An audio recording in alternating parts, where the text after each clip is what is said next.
Hello and welcome to another edition of On the Board. Today's episode will talk about the upcoming NFL season. Should it be played?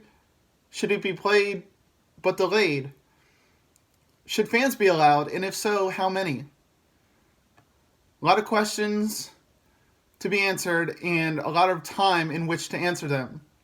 But today we're going to talk about those questions and we're going to highlight some data points that may help illuminate each side's argument.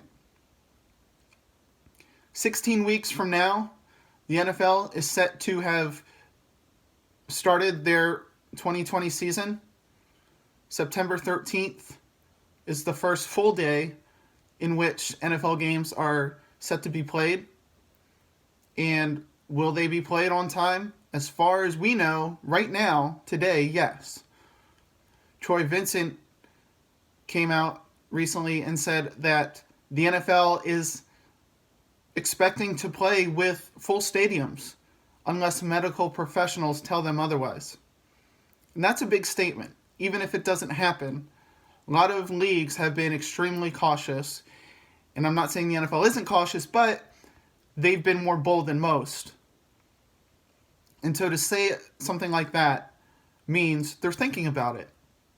And to come out publicly and say something means that they've been thinking about it for a while, which means they've been collecting data and surveying owners, I'm sure. So this isn't just something that they said because they were bored. There are some data points that we should go over that may help us make a decision in our mind about whether or not we think the NFL should start. Should it start on time? Or should it just not play the 2020 season altogether? I think, first of all, the idea of the NFL not playing this year at all is not a popular one. I don't think that, given all the circumstances and the posture of the league and the commissioner, that it's realistic to expect that there will be no NFL. It's just most likely not going to happen like that. There could be a delay to the season, although the schedules have already been announced, so I would expect again that they would have taken all that into consideration. But that's a possibility. So if we do talk about, well, will the NFL be played? Probably yes. Well, how will it be played? I think it's pretty certain, at least the majority of people surveyed would tell you that the NFL is going to be played this year on time. I think the biggest question is how many fans will be allowed in the stadium, if any. Will it be empty stadiums throughout the season? Will they start for 4 weeks and then see how it goes, see how numbers get, and then allow fans gradually? Will they block off certain sections or certain seats to ensure physical distance limitations? We don't know. But I think that's where the argument lies. I think it's pretty solid to say that the NFL will start on time, that the games will go off as planned, but the question really is fan engagement, fan attendance in the stadium. Now, the Bundesliga, the German professional soccer league, they've had multiple match weeks with no fans. And so far, so good. Other soccer leagues are starting up training. And these are leagues with athletes that probably, some of them make more than NFL stars. And so, we don't want to make money the guiding light in our quest for an answer, but it's a real factor. If you think about it, league officials and commissioners and presidents and club personnel and, the players themselves are not going to put themselves in harm's way if they know their worth. They're just not going to do that. They probably know that there is a risk, yes, of course. We all know that. It depends where you stand on this thing, but you think about it, there really is a risk. Any day you go out of the house, you get in your car, you hop on a flight, you take a train to wherever the stadium is, to wherever your training ground is. There's a risk, always, right? Before January of this year, we have learned to mitigate those risks. Now we're learning to mitigate coronavirus risks more and more every day. So, let's take this stance first. Should fans be allowed in? Well, first of all, we want to look at where the fans are coming from. Obviously, not every single fan of, say, the New York Giants is from the New York area. Some of them may be coming in from Delaware or Ohio, or you never know, right? But just for the sake of discussion, let's say that we're only going to look at the data for the home state of each NFL team. So, of all the states in the United States, there are 23, which is including D.C., so 22 states in D.C., that have NFL teams as their home state. Of those 23 states, according to COVIDtracking.com, and since January 22nd, the first reported case of coronavirus in the United States, over 10.7 million people have been tested. Only 11.6% of those people have tested positive. Obviously, we'd like the number to be zero, but let's be realistic. 11.6% positive tests total in the United States among these NFL states, if you will. That number could be much worse. 0.7% have died, and 2.4% have recovered.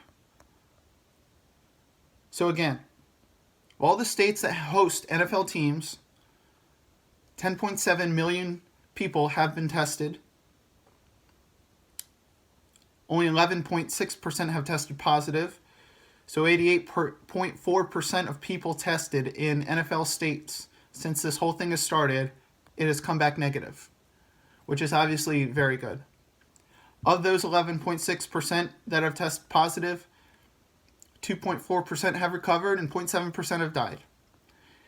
So what does that mean for people going to a football game? Well, a lot of that's going to have to come down to the stadium authorities and the team presidents. They're going to have to make that decision. The NFL commissioner, Roger Goodell, also is aware of this fact from Statista.com. It's estimated that if each NFL team has no fans this season, which is a possibility, it's a strong possibility. Again, we're 16 weeks away, almost 4 months, a little less than 4 months away. That's a long time. And again, testing is improving every day. The capability and the treatment capabilities, the testing and treatment capabilities are improving every day. So hopefully that number and the potential for positive tests will go down. And they are going down. They'll continue to go down, I should say. But if each NFL team goes without fans this season, it's estimated that each team will lose $100 million. That ain't pocket change. And I don't care where you come out on the issue, whether the country should open up or not, or whether they should let fans in or not. If you just look at the figure of teams losing, each team losing $100 million, that is a significant piece of the puzzle. Whether right or wrong, it just is. So teams are going to think very, very heavily and very long and hard about how can we get people in the seats, because that equals dollars. Obviously, they're going to want to make sure everybody's safe. But the idea that they can just, or they will just close their doors to fans right now on May 25th is not realistic. They may end up doing that, but I guarantee there's going to be massive discussions going on before that final decision is made. Another reason to open it up is because you will avoid an exacerbated unemployment rate. Think about all the people that work in stadiums: security guards, ticket personnel, concession personnel, beer vendors, people that go, if you live in Baltimore, there's the Ravens Walk, and I'm sure many other stadiums have a situation like that where leading up to the stadium or around the stadium, they have certain events going on. They have live music. They have other businesses that just advertise. All that goes away if you don't let fans in. So getting jobs back when the unemployment is as high as it is another huge factor and huge piece in favor of people that want to let fans in NFL games. It'll also help small businesses. A lot of people that, like we said before, a lot of people that go to New York Giants games don't just live in that area. They come in, they fly in, they go to restaurants, they tour the city. You know, whether it's a big city like New York or a smaller city that maybe not a lot of tourists go to, there's still attractions in that city. There's still small businesses that count on that revenue. That all goes away if you don't let fans in. And here's a very important piece that is hard to quantify, but I'll just throw it out there. Having people in the NFL stadium in person, having done that many times myself, there's a tangible effect and a tangible improvement to your mental health. If you are a fan of the NFL and you are permitted to go into that stadium, the excitement, the music, the fireworks, the video elements, all of that is massively important to mental health and well-being. Now, let me be clear. I'm not saying that NFL teams are responsible for the improvement and procurement of people's mental health. What I am saying is that the service and the game day presentation that they provide improves mental health for those that enjoy going to games. You take that away from people, and you take it away, they don't have it. So from my standpoint, someone that loves going to games, loves being in that environment, the excitement of it, that helps a lot of people. And a lot of these towns don't have a lot going for them. So that would be a massive lifting of the spirits, if you will. Now, let's look at it the other way. If the NFL doesn't let people in, well, according to Statista, 70% of people surveyed said there shouldn't even be an NFL season. They said it shouldn't start. As of last month, the survey was taken April 6th to 8th. So pretty recent. 70% of people, over 760 people, 70% of those said the NFL shouldn't have a season. That sample size isn't the largest, sure, but the result is pretty substantial there. Because, look, whether you think the season should go on or not, and we laid out the financial ramifications if it didn't, the people that teams would want to get into their stadium, at least in this sample size, are overwhelmingly say they shouldn't have a season. Not just they shouldn't let fans in, they shouldn't even play. Now, soccer's one thing. When you have football, when you're banging heads every single play, and you're face-to-face every single play, that's a real consideration you need to make. If, hopefully, there's some kind of treatment that will carry us over until a vaccine in these next 3.5 months, that would be great. But until that happens, these 70% of people surveyed have a decent point.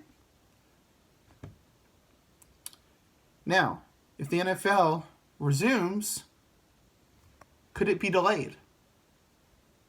Because if you think about it, if you look at it from this standpoint, what's another month? And you can make the argument that, look, the Super Bowl is the first weekend in February.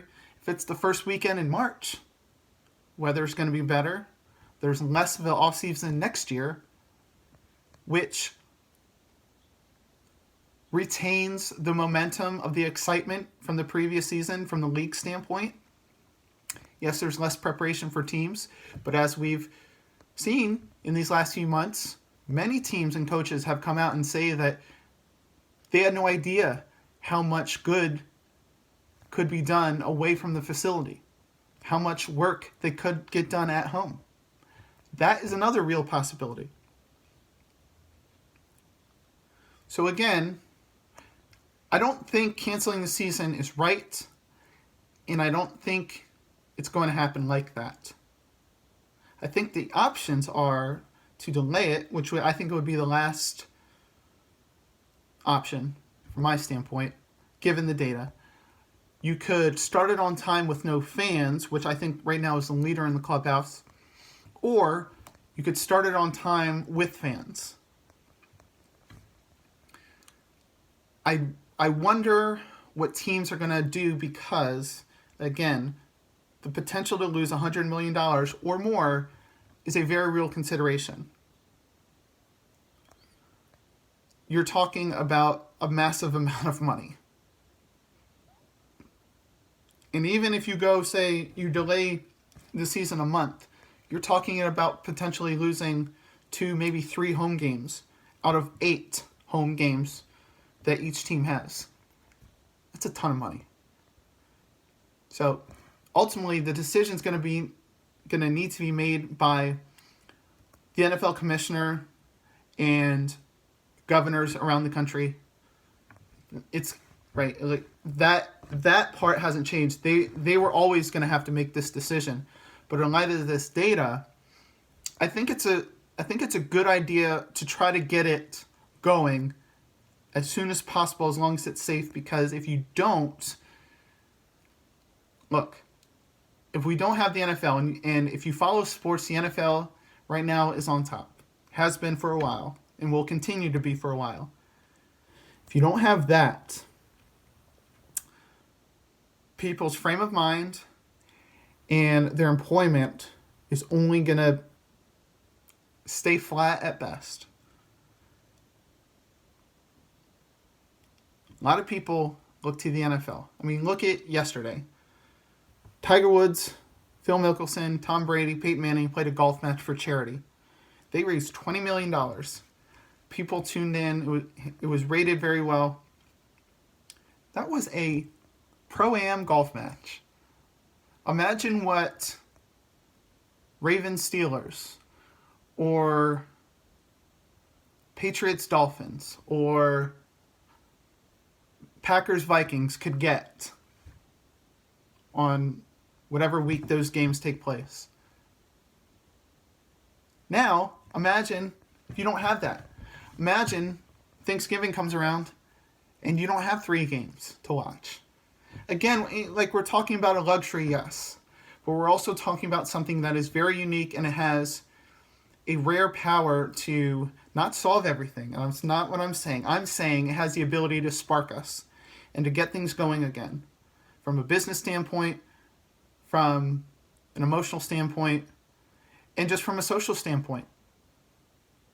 Yeah, I mean, we probably can't get back to normal by the time the NFL starts, as it was before this all started, but we can get a significant way back. And I think that is worth at least having the discussion. So comment below. Let me know what you think. What's your opinion? I'd love to hear it. Thank you for tuning in. Have a happy and safe Memorial Day, and I'll see you next time. This has been On the Board.